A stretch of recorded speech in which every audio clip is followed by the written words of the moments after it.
우리 예수 믿는 사람은 언제 가장 기쁠까? 예수 믿는 사람은 언제 가장 보람이 있을까? 하나님께 영광을 돌리는 일을 할 때, 하나님께 영광을 돌렸구나 라는 마음이 들어올 때 우리는 기쁘고 그저 은혜가 되고 행복한 거예요. 우리가 그보다 더 행복한 일이 어디 있겠어요? 나를 위해서, 나의 영광을 위해서 살아가면 나의 영광도 나에게 주는 기쁨이 있어요. 그런데 그 기쁨은 짧은 기쁨, 오래 가지 않아요. 그리고 나의 영광은 다른 사람에게 영광이 안 될 수가 있어요. 그러나 하나님께 영광이 되는 것은 모든 사람의 기쁨이 되는 거예요. 그래서 하나님께 영광을 돌려드릴 때 우리 모두는 내가 보람이 있었구나, 또 내가 참 기쁘다, 그 영광에 참여하고 하나님의 영광에 참여하면 영원한 기쁨이 주어지고, 그래서 그보다 더 행복하고 보람 있는 일이 없다. 그래서 우리 모두는 하나님께 영광을 돌리는 일에 힘쓸 때 우리 성도로서 본분을 다했다, 이렇게 말할 수가 있겠습니다. 오늘 말씀에 보면 예수님께서 안식일의 회당에서 한 여인을 만나게 됩니다. 그런데 이 여인이 특별한 여인이었습니다. 오늘 본문에 보니 예수님이 회당에서 만난, 즉 성전에서 만난 이 여인이 모습을 이렇게 표현합니다. 귀신 들려 앓으며 꼬부라져 조금도 펴지 못하는 한 여자, 이런 여자를 만나게 된 거예요. 오늘 이 여자의 상태를 성경은 귀신 들렸다, 그래서 정상적인 여자가 아니었어요. 비정상적인 여자고, 귀신 들렸다고 표현할 정도로 이 여자가 심각한 상태였고, 그 원인도 아주 깊고 깊은 원인을 가지고 있었다는 거예요. 모든 병의 원인이 귀신의 결과라고 말하기는 곤란해요. 그러나 이 여인의 상태가 얼마나 심각하시면 이렇게 귀신 들렸다 표현하는 것일까? 그리고 사람의 병 중에는 육신이 아픈 것도 있고 마음이 아픈 것도 있고, 그런데 그것만으로도 표현이 부족한 아주 깊은 영적인 병에 놓여 있는 것이 이 여인의 상태여서, 그래서 귀신 들렸다, 아주 심각한 표현으로 이렇게 규정하고 있는 거예요. 그래서 이 귀신 들려서 이 여인이 앓으며 이렇게 쓰여져 있죠. 앓았다는 것은 지속적인 고통을 받았다는 거예요. 여러분, 몸이 지속적으로 아프면 얼마나 힘들어요. 하루 이틀 아파도 견딜 수가 없는데 지속적으로 고통 속에 시달리면서 심지어는 꼬부라져 이렇게 표현되어 있어요. 그래서 귀신 들려 이 영적이고 마음의 병이 육신으로 표현이 되어서 육신의 몸이 얼마나 심각하게 망가졌으면 성경에 꼬부라져라는 표현이 여러분 얼마나 있겠어요? 쓰여져 있지는 않아요, 거의. 그런데 이 여인의 상태를 꼬부라져, 아주 심각하게 망가진 상태, 그래서 조금도 펴지 못했다, 조금도 회복의 기미가 없더라, 그러면서 자그마치 18년의 세월을 살아온 한 여자가 오늘 말씀에 등장하는 거예요. 여러분, 이 18년도 오늘 이 장수 시대를 살아가는 오늘 우리에게는 짧으면 짧다라고 할 수가 있지만은 옛날에 비하면 이 18년은 인생 전체, 그래서 인생 전체가 이 병에 걸려서 망가진 신음하는 절망 속에 살아가는 한 여인을 보게 됩니다. 그런데 오늘 우리는 말씀을 보면서 이 여인을 예수님이 보셨구나, 이런 여자가 있었구나 라고 생각하면 안 돼요. 오늘 성경에 나오는 이런 모든 장면은 나를 염두에 두고 한 말씀이기도 한 거예요. 그래서 오늘 이 여인의 상태가 바로 나 같은 사람이구나, 나도 이렇게 세상 속에서 살아가고 있는데 라고 하면서 오늘 이 여인과 나를 동일시해야 돼요. 동일시하면서 말씀의 역사가 시작되는 거예요. 이 성경의 이야기를 나와 관계없는 그냥 스토리, 이야기로 보게 되면 아무런 역사가 일어나지 않아요. 그러나 오늘 이 여인이 나와 같은 모습이다, 나도 이렇게 신음하며 상처받고 병들고 꼬부라진 것처럼 살아가고 있는데, 그렇죠 여러분? 좋게 얘기하면 나이가 들어가면서 성장하고 성숙했다라고 말할 수 있지만은 가만히 생각해 보면 우리도 세상 때 많이 묻으면서 변하고 변질되고 망가진 것이 우리들의 모습이에요. 여러분, 많이 망가졌죠. 우리들 많이 변질됐죠. 그것이 바로 우리들의 모습이더라는 거예요. 이렇게 세상 속에서 다 살아가고 있어요. 그런데 이 여인이 180도 인생이 바뀌어요. 여러분, 우리의 인생이 바뀔 가능성이 있습니까? 인생이 바뀝니까? 그런데 오늘 이 여인이 180도 인생이 바뀌어요. 누굴 만나서? 예수님 만나면 어떠한 인생이라도 변화되게 될 줄로 믿습니다. 우리들은 다 변화되기를 원해. 그래서 오늘 이 여인이 바로 예수님을 만나서 변화가 되는데, 우리도 그 예수님 만나야 되는데, 오늘 이 여인의 심정이 되어서 예수님께서 어떻게 이 여인을 고쳐주셨는가를 주목해 봐야 하는 거예요. 오늘 예수님께서 이 여인을 고쳐주신 것을 5가지 단계로 저는 한번 분류를 해보았어요. 첫째는 이렇게 나오죠. 예수께서 보시고, 이렇게 쓰여져 있어요. 오늘 12절부터 예수께서 보시고, 예수께서 보신 거예요. 오늘 예수님께서 이 여인을 먼저 자신의 눈으로 딱 보신 거예요. 예수님은 보시는 분이에요. 오늘 이 여인이 예수님이 지나가는데 예수님 눈에 띄려고 막 발버둥을 쳤다든지, 예수님 살려주세요라고 소리를 질렀다든지 그런 거 없어요. 이 여인은 단지 회당에 있었을 뿐이에요. 그런데 그 여인을 예수님이 보셨어요.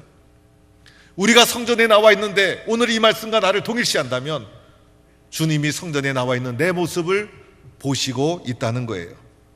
오늘 이 여인이 예수님이 오시는 이날 특별히 나와 있었을까? 그렇지 않아요. 이 여인이 이전에도 나왔을 거예요. 18년 동안 알았다고 하니 18년 동안 나왔다고 할 수는 없지만은 수많은 세월을 회당에 나와 있었을 거예요. 그러나 그 누구도 이 여인을 눈여겨보지 못했어요. 이 여인의 치료를 도와준 사람이 없었어요. 그런데 세상에서는 병들고 가난하면 관심조차 없어요. 그런데 예수님은 이 여인을 먼저 보시고 다가가신 거예요. 오늘도 마찬가지로 성전에 나와 있는 내 모습 이대로 우리 주님이 보고 계시다, 우리 주님은 나를 보고 계시다, 이렇게 믿을 때에 변화의 역사가 시작될 줄로 믿습니다. 두 번째가 있어요. 두 번째는 불러 이르시되, 예수님께서 딱 보시고 쑥 지나간 것이 아니라 보신 후에 관심을 가지고 이 여인을 부르신 거예요. 예수님께서 부르시면서 역사가 시작되는 것이죠. 아브라함아 부르셨고, 떨기나무 불꽃 가운데서 모세야 모세야 부르셨고, 그죠? 고기 잡는 베드로 나를 따라 오너라 부르셨고, 부활하셔서 절망과 슬픔 가운데 있는 마리아에게 마리아야 부르셨어요. 예수님의 부르심을 받을 때 변화가 시작되는 거예요. 그래서 오늘 예수님이 이 여인을 부르신 거예요.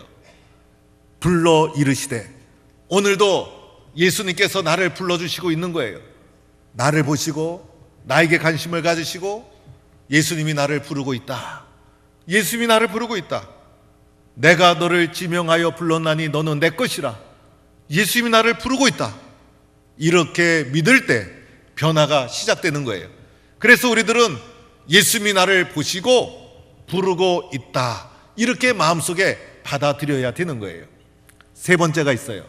세 번째는 예수님께서 부르신 후에 여자여 내가 내 병에서 놓였다, 즉 말씀해 주셨다는 거예요. 여러분, 예수님이 오늘 이 여인을 치료한다고 뭐 이상한 방법, 기가 막힌 방법 동원하지 않았죠. 예수님은 무엇으로? 말씀으로 말씀하시는 분이세요. 오늘 이 여인을 보고 어디 아프냐, 얼마 동안 아팠냐 물어보지 않았어요. 예수님은 때로는 물어보세요. 우리의 대답을 요구하시기도 해요. 그런데 오늘 여기서는 하나도 안 물어봤어요. 왜 그럴까? 예수님은 보시면 다 아는 거예요. 말할 필요가 없어요. 예수님이 우리를 보시고 불러주실 때 주님은 다 아셨어요. 나에게 무엇이 필요한지, 내가 무엇이 약한지, 어떤 아픔을 가지고 있는지 주님은 다 아시는 거예요. 그래서 결정적인 한마디, 이 여인에게 꼭 필요한 한마디, 내 병에서 놓였다. 이 말에는요 수식어도 없어요. 짤막하게 아주 권세 있게 내 병에서 놓였다. 그런데 예수님의 말씀에는 뭐가 있어요? 능력이 있는 거예요. 말씀대로 될 줄로 믿습니다. 오늘도 주님이 우리들에게 뭐라고 말씀하실까? 나에게 필요한 말씀을 다 아시고 우리 주님이 나에게 말씀해 주시는 줄로 믿고 우리들은 믿음으로 아멘하고 수용하면 말씀대로 놀라운 역사가 일어나게 될 줄로 믿습니다. 네 번째가 있어요. 네 번째 오늘 말씀 12절 이하 쭉 보니까 13절까지 안수하시니, 말씀으로 그친 게 아니에요. 말씀하신 후에 예수님께서 또 하나 하셨어. 안수하셨어요. 오늘 이 장면을 상상해 보면 세밀하게 나오지 않지만은 손을 얹어 주시고 기도해 주지 않았을까. 그래서 예수님께서 손을 얹어 주셔서 머리나 어깨나 등이나 필요한데 예수님께서 만져주시면서 기도해 주시니 얼마나 행복할까, 얼마나 좋을까. 예수님의 손은 무슨 손? 치료의 손. 예수님의 손은 무슨 손? 능력의 손. 그래서 예수님께서 손을 얹어 주실 때 예수님의 능력이 그 손을 통해서 이 여인에게 전달이 되는 거예요. 그래서 치유의 역사가 일어나게 되는 거예요. 오늘 예수님께서 우리 가운데 딱 나타나셔서 일일이 나를 만져주시는 것은 아니지만 예수님께서 말씀해 주시고 나의 연약함을 만져주신다 믿고 주님 앞에 나를 맡기는 거예요. 그러면 어떻게 될까? 주님의 치료, 주님의 회복, 놀라운 역사가 우리 가운데 일어나게 될 줄로 믿습니다. 그래서 예수님은 이렇게 치료해 주신 거예요. 마지막 5번째 딱 보니까 이렇게 쓰여져 있어요. 제가 오늘 성경에 나온 그대로 설명하죠. 여자가 곧 펴고 하나님께 영광을 돌리는지라. 여자가 어떻게 됐어요? 곧 펴고 18년 동안 아무리 수고해도 회복의 징조가 없었던 것이 곧 즉시 회복이 일어나서 꼬부라졌던 것이 딱 펴져서 어떻게 됩니까? 병에서 치료되고 병에서 회복되고, 그죠? 그래서 하나님께 영광을 돌리게 되었다는 거예요. 인생이 바뀐 거예요. 어떻게 이런 인생의 변화가 일어났을까? 예수님 만나서 회복의 역사가 일어나게 된 거예요. 놀라운 은혜가 임하게 된 거예요. 오늘 동부의 모든 성도들도 예수님 안에서 회복과 치유를 경험하고 체험하는 우리 성도들이 될 수 있기를 바랍니다. 우리는 이 장면을 보면서 이것이 나다라는 생각을 가지고 믿음으로 수용하고 주님 앞에 믿음으로 나가는 거예요. 그러면 우리 주님이 나의 연약함을 다 아세요. 고쳐주시고 회복시켜주시고 도와주시는 거예요.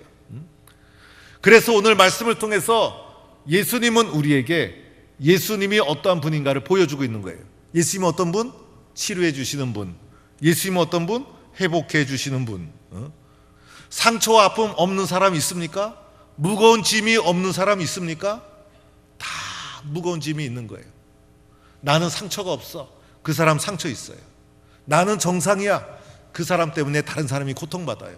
나는 건강해. 그 사람 건강 잃을 날이 분명히 있어요.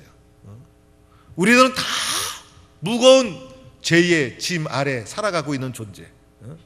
이 모든 것은 왜 일어나는 것일까? 우리가 온전하지 못한 타락한 본성, 죄 아래에 있기 때문인 거예요. 그런데 이 죄의 권세를 다스리는 자가 누굴까? 귀신이요, 사탄인 거예요. 그래서 오늘 귀신 들린 자 이렇게 표현되어 있다라고 할 수가 있어요. 그래서 우리 모두는 어쩌면 불완전한 이기적인 죄의 종으로 소망 없이 살아갈 수밖에 없는 존재가 우리들이라 할 수가 있어요. 그런데 오늘 말씀해 보니까 예수님은 어떠한 분? 우리를 죄의 종으로부터 구원해 주시는 분, 회복시켜 주시는 분, 고쳐 주시는 분, 치료해 주시는 분이 바로 예수님이라는 거예요. 여러분, 이 여인이 뭐 대단히 믿음이 좋았습니까? 이 여인이 오늘 예수님께 주야 하고 부르짖은 게 있습니까? 없어요. 예수님께서 이 여인이 잘한 것 하나, 회당에 앉아 있은 거예요. 성전에 앉아 있는 것만 해도 은혜예요. 예수님이 그걸 보시고 찾아가 주셔서 말씀해 주시고 고쳐 주시고 회복시켜 주신 거예요. 오늘 우리가 예배당에 나와 있는 것 이 자체가 은혜예요. 예수님이 다 보시고 말씀해 주시고 고쳐 주시고 회복해 주셔서 예수님의 회복과 치유의 은혜로 살아가는 거예요, 여러분. 그래서 인생은요, 은혜가 더 큰 거예요. 은혜 때문에 살아가는 것이고 은혜의 빚진 자가 바로 우리들이고, 그래서 우리들은 은혜 가운데 살아가고 있는 하나님의 백성이다, 이렇게 말할 수가 있어요. 한마디로 말하면 예수님은 어떤 분? 우리의 생명을 사랑하시고 생명을 치료하시는 분이에요. 생명을 살리시는 분. 그래서 예수님이 가장 귀하게 여긴 것, 사람의 생명, 사람의 생명을 치료하고 도와주시는 것이 예수님의 사명. 예수님이 이 땅에 오셔서 한 게 뭐예요? 다 사람에게 말씀을 전하고 사람을 구원하고 사람을 치료하고 사람을 도와주신 것이 예수님. 마지막에 예수님이 어떻게 하셨어요? 십자가 지셨잖아요. 우리를 죄의 고통으로부터 벗어나게 하기 위해서.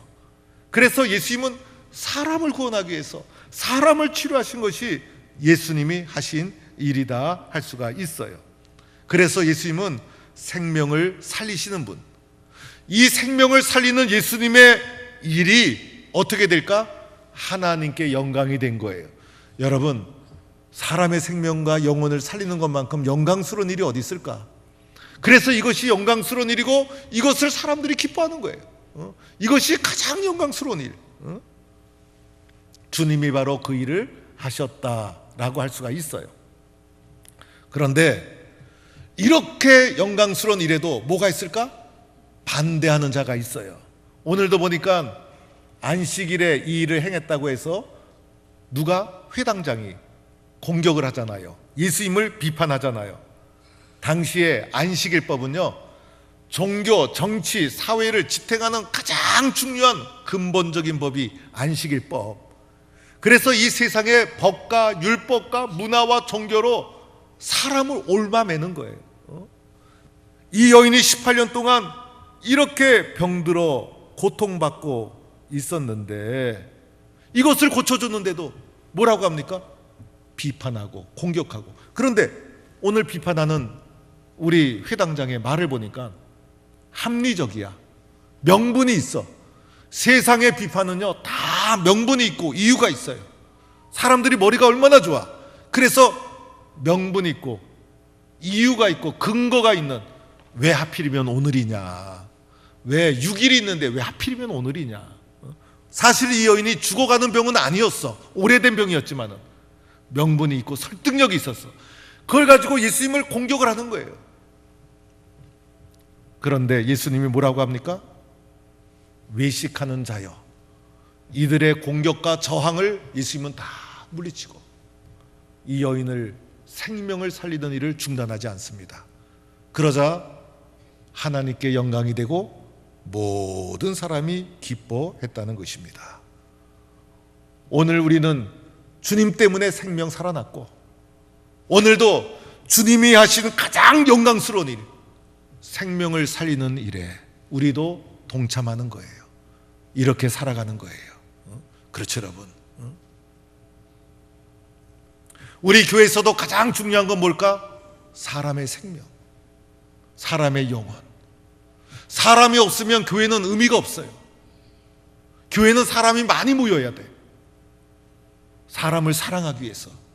그래서 사람을 다치게 해서는 안 돼. 우리가 세상에서 얼마나 힘들게 살아와요. 그래서 교회에서는 어떤 제도, 어떤 질서보다 더 중요한 것은 사람의 가치예요. 사람의 생명이에요. 교회는 사람을 돕기 위해서 존재하는 거예요. 여러분이 우리 교회 와서 동북교회 사랑 때문에, 담임 목사인 김영걸의 사랑 때문에, 김영걸 목사의 사랑 때문에 여러분이 힘이 난다면, 여러분이 위로가 된다면 그것보다 귀한 일이 없는 거예요. 우리가 교회 나오는 이유 예수님 사랑 때문에 아닙니까? 그 사랑이 나를 회복시켜 주시는 거 아닙니까? 그래서 교회에서는요, 올바른 것 하려고 하지 말고 사랑부터 해야 돼요. 그게 교회고, 가만히 보면 가정도 그래요. 가정도 그래요. 요즘 정의로운 사람이 너무 많아. 그런데 나라가 정의롭습니까? 사랑이 먼저예요. 그래서 주님이 십자가 지신 거예요. 교회에 얼마나 다양한 사람이 있습니까? 얼마나 다양한 주장이 있습니까? 나 옳다 하지 말고 경청하고 들어주고 이해하고 격려하고 웃어주고 기도해주고, 그 과정 속에 예수님의 사랑이 흘러가고 회복되고 치유되고 새 생명 살아나면 주님이 기뻐하시는 일이에요. 하나님께 영광이 되는 일이에요. 이렇게 생명을 살리는 하나님께 영광이 되는 일에 귀하게 쓰임받는 우리 모두가 될 수 있기를 바랍니다. 그 일을 가는 거예요. 오늘 말씀에는요, 하나님 나라 비유에 속한 말씀이에요. 사실은 우리는 세상 나라에 살고 있어요. 그래서 세상 나라에서 세상 나라 사랑하며 세상 속에서 살아가고 있어요. 세상에서 어떻게 출세할까? 세상에서 어떻게 자랑할 것을 만들까? 세상의 욕심과 욕망을 가지고 살아가는 세상 사람이 바로 저와 여러분이라 할 수가 있어요. 그런데 이 세상 나라가 온전합니까? 세상 짝사랑하다가 세상으로부터 버림받고 세상에서 상처받고 세상에서 병들고 세상에서 구부러지고 세상에서 신음하고 소망 없이 살아가는 것이 세상 속에 살아가는 사람들의 모습이에요. 그런데 이 세상 속에 예수님을 통해서 하나님 나라가 개입되어 온 거예요. 예수님을 통해서. 그런데 예수님이 이 땅에 가져온 그 하나님 나라는 너무 작고 보잘것이 없어요. 그래서 오늘 말씀 이하에 보면 읽지 않았지만 18절 이하에 하나님 나라 비유가 나오는데, 하나님 나라는 겨자씨와 같다. 채소밭에 심겨진 작고 작은 겨자씨. 채소밭이 얼마나 큰데, 거기 흙이 얼마나 많은데 작은 겨자씨 하나 찾을 수 있겠어요? 여러분 눈에 띄겠어요? 안 보여, 안 보여. 가루 서말 속에 숨겨져 있는 누룩 한 점 찾을 수 있겠어요? 안 보여. 세상 눈에는 보이지가 않아. 그 나라를 이 세상 속에 예수님을 통해 주님이 가져왔어요. 그런데 주님이 가져온 그 나라에는 뭐가 있어요? 사랑이 있고 회복이 있고, 예수님이 그거 하신 거예요. 이 당시에 유대인들이 다스리는 이 통치 구조 속에서 예수님이 한 마을에서 안식일 행한 이 사건, 작고 작은 겨자씨와 같은 사건이에요. 그런데 이 사건 속에 뭐가 있어요? 생명이 있어요. 커갈 거예요. 확장돼 갈 거예요.